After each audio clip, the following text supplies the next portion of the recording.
Please don't fall off the chair. Shut up. I have my friend Melissa holding the camera because I don't have a tripod because I'm not very professional.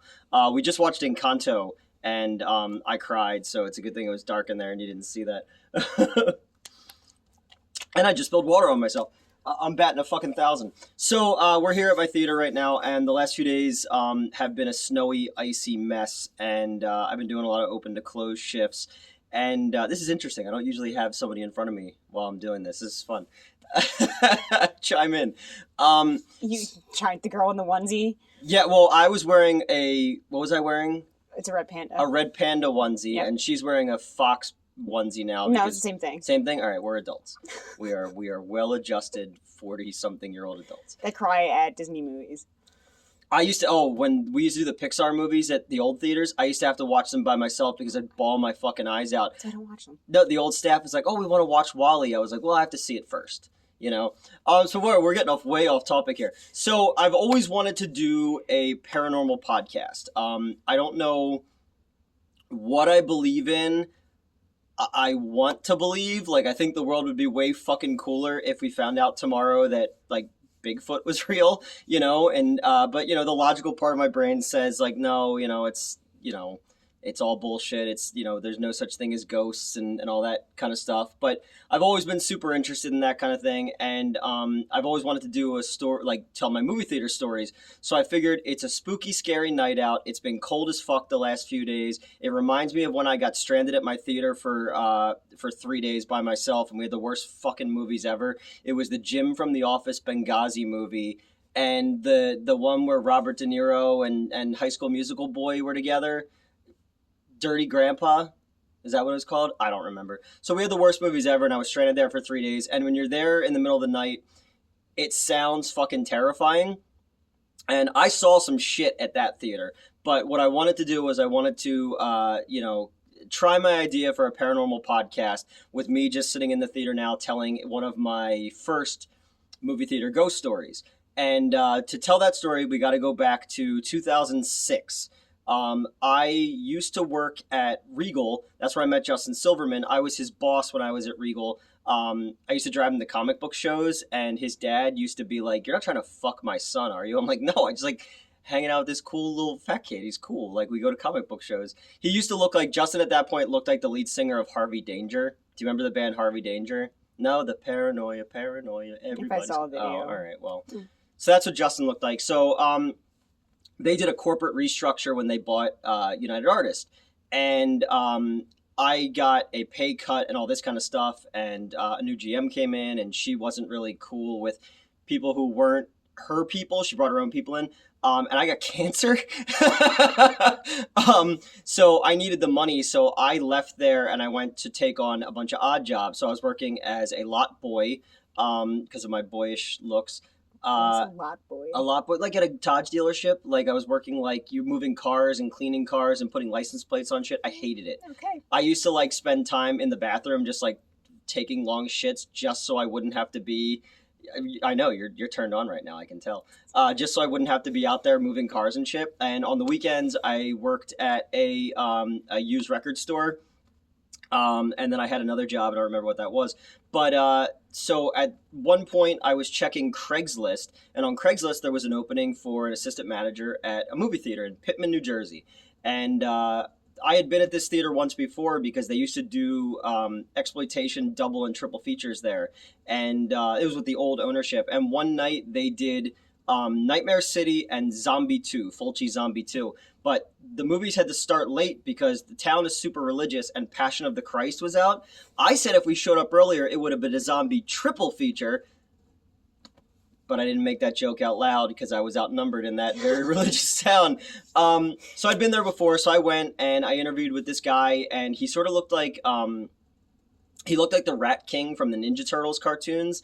And he kept like trying to like shock me with stuff and like how edgy he was, but he was like 50 years old, had teeth the color of caramel corn, which I was very interested by. So I started working for that guy, and what happened was I'd be there late at night by myself, and he had told me, he's like, oh, there's the projectionist Al. There's a ghost of a projectionist. His name was Al, and Al sort of looked like Dom DeLuise a little bit. And there was a picture of Al on the fireplace upstairs in the projection booth. It was a fake fireplace, and he's holding a xenon bulb, which is the bulb in the old projectors. And he kind of looked like the Thomas Edison picture. So there was a picture of him up there, and your mind starts to play tricks on you when you're by yourself in an old building like that. This building was 1,050 seats, vaudeville house, beautiful. Had been completely restored, had a balcony, orchestra pit. Downstairs in the basement was all the dressing rooms. Super fucking cool, but super creepy when you're by yourself. When all the lights are on, it's great. So I'd be there by myself, and I'd be hearing things, and it's an old building. It's whatever. But everything changed one fucking night, and I'll never forget this. So they had taken I had taken the Al picture and moved it into my office because I thought it was cool, and I love old film stuff. Melissa, you've been to my apartment. I have old film crap everywhere. Yep. So I had taken the thing and I'd put it in there, and it was when Hancock and Mamma Mia were the two movies. We had this torrential fucking rainstorm, and I'm downstairs in the basement trying to get the sump pump to get going again. I had to wrap garbage bags around my legs because there was just sewage on the floor. And I'm down there, and I that feeling when you're by yourself, but you don't feel like you're by yourself. Like, it felt like somebody else was there with me. And that was the first time that I'd ever experienced that. So I was hanging out with this girl at the time, Kelsey, and she was a special educations teacher. And I'm telling her, like, I saw, I'm hearing ghosts and shit. And she's like, oh God, I deal with these kind of people during the day. Now I'm dealing with it at night. So I said, well, come up and we'll watch a movie, and like, you can hear creepy shit too, let's get spooky scary. So she came up and she had her hair in pigtails. She had just come from working out, and we're walking up the steps to my office, going up the balcony, and her fucking head yanks back. And I'm like, what are you doing? She said, something pulled my hair. Now we're freaked the fuck out. All right. Cause I watched her head do that, and she's not a person who, acts like that. So we were going to watch Jurassic Park because I had a film print of it. She didn't want to watch it. She never would come back to that theater ever again. So I told the guys who were, they were on the board of trustees. They'd lived in Pittman their entire lives. And I told them about it, and they're like, oh yeah, no, as long as you're good to Al will be good to you. So every day when I came in the morning, hey Al, how we doing? Leave. All right, good night, Al. Not superstitious, maybe a little stitious. That's my little office joke. Sorry, my nose is running like crazy, and I'm like trying to keep it together. It's cold in here. You're not cold because you're in a onesie. I'm sweating. I thought it was just because you're around me. No, this is the life of the panda. Oh, all right. Panda life? Panda life. So it's like we did that, but it's like bamboo, I every night, good night, Al, whatever. And again, I don't know what I believe, what I don't believe. Life would be more interesting if there was a such thing as ghosts and aliens and shit like that. It's aliens. So working at Pittman is actually where I met a friend of mine who, was a friend for a long time, used to do the other show with me. The very first time that we ever hung out together was kind of like a date. We went to go see I Am Legend 15 fucking years ago, and we're driving back, and I see weird lights in the sky, and I'm like, oh, you think those are UFOs? If you were in a car with a dude who you literally had just met, who's a couple years older than you, and he's talking about seeing weird lights in the sky, if you stick around for 15 years after that, that's on you. I'm not cutting that out. I'm leaving that in. It's hello, Al, goodbye, Al, whatever. So one night, it was when fucking Book of Legends, the National Treasure 2 movie is coming out. And it used to be film, so you would have to put the reels onto the build-up table and then build them onto the platter. And the platter blew out. So I'm fucking wheeling this thing by myself, and then that same friend showed up because it was Valentine's Day and she had a gift for me. So we hung out for a while and whatever. And then, so I walk her out to her car, and so I'm like saying so a lot, but there's a lot of things to fill in here. I was just explaining it to you in the other theater. So when you're in the projection booth, you're upstairs in the balcony and you're looking down at the screen. Now, because they also did live shows there, there'd be a ghost light behind the screen so people coming can see and whatnot. The ghost light was on when I walked her outside. When I came back in, it was off. And I'm like, okay, that's weird. So I went back and I checked and I plugged it in. I pushed on the doors, made sure the doors were good. Go back up into the projection booth, and I'm still fucking wheeling this fucking thing so I can get Nick Cage on for people. And then I hear movement.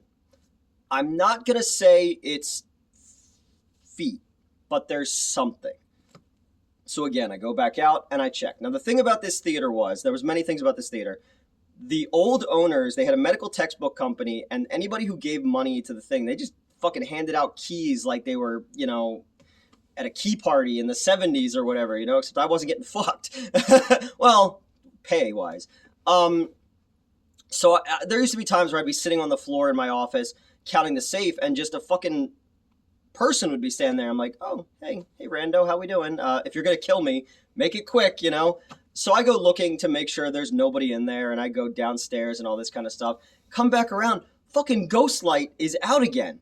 So I start going to the front, and I go, maybe the light is out. As I plug it back in and start walking back towards the projection booth. Now, next time you go to the movies, look where the light comes out for the film. There's usually 2 windows, depending on how old the theater is. There's the one that the projector shines out of, then there's the one that the projectionist puts their head out so they can hear, make sure everything looks okay, sounds okay. As I'm walking back up, something moved in front of the fucking projection window, and I went, look, Al, I love you, but I'm out of here. So I ghosted, you know? So from that point on, I just spit on myself. I'm such a fucking embarrassment. It's ridiculous. You know, it's better when we had an editor and somebody would put all these things together. So I was out of there. I was like, look, I love you, Al, but I can't, you know, I love you, Mom, but this trailer's got to go. Wasn't that Eminem? I don't even know. I'm lost at this point. We're 15 minutes into this fucking thing. So getting to the point of this, I saw weird shit after that. I heard weird shit after that, but I never had a problem. That was the only night that I was like freaked out by it. Flash forward a couple years, they had gotten rid of the movies and they just did live theater, and I wasn't really interested in doing that. So I moved down to the Jersey Shore and started running a theater in Stone Harbor, New Jersey. And, you know, so I'm doing that. And that's when my urethra collapsed. Anybody from the old show who was on the Patreon has heard that story before, because I worked myself so hard that I triggered an old injury from when I had reconstructive jaw surgery and my urethra collapsed, and they had to open it. And I always tell people, like, we're getting off topic, but you ever open a Capri Sun before where they have to puff it up and jam the straw in there? That was what it was like. Oh. Again, that's why you're so hot right now. So I get a call from the guy who took over for me, and I'm like, hey, you know, Paul, how's things going? Blah, blah, blah. He's like, oh, Newt, it's been a fucking disaster since you left. Now that makes me and my ego feel fucking great, you know? And I'm like, of course, they can't survive without me. And he's like, no, electrical problems, sound, the fucking parts of the set fell off, all this kind of stuff. I'm like, what happened? Come to find out, they had turned my old office into a stockroom. They had just jammed all this shit in there. And what did they throw away? The fucking framed picture of Al. Oh. They threw the picture of Al away, and when they did that, all this shit started happening. So I said to Paul, I went on, I had a picture of it on my MySpace. That's how long ago this was. Not Friendster, MySpace. Sent him the picture. I said, print that out and put it upstairs. He printed it out, and the last time I was there in 2015, it was still taped to the fucking wall. And he said, literally, they had no problems after that. So that's my ghost story about the Pittman Theater. And it's like, again, it could all be fucking bullshit. I could have had it in my head what I wanted to see, but it was creepy and I saw shit. Now, if you like this, I will tell my Anthony Wayne story. There's 2 of them. One time I found a dead body, but that's not as much that. There was another time where I saw something that literally turned me fucking white, you know? So, yeah, thank you for watching this. I know it was a bit more loose and impromptu, whatever. I like having somebody to play to. I really like having somebody to play to again. So if you like this, let me know. I'll tell my other stories, and then maybe we can get into my movie theater stories about why I hate humanity and why I can't wait for the fucking comet to hit us. Do you have a ghost story? Let me know down in the comments. Again, thanks for watching. And yeah, I don't know. I always say I want to try something different in every video, but I'm like, well, the channel's been around since October. Everything's fucking new, asshole. All right, yeah, so I'm going to stop spitting on myself and all that kind of shit. Thank you for watching, and have a good night.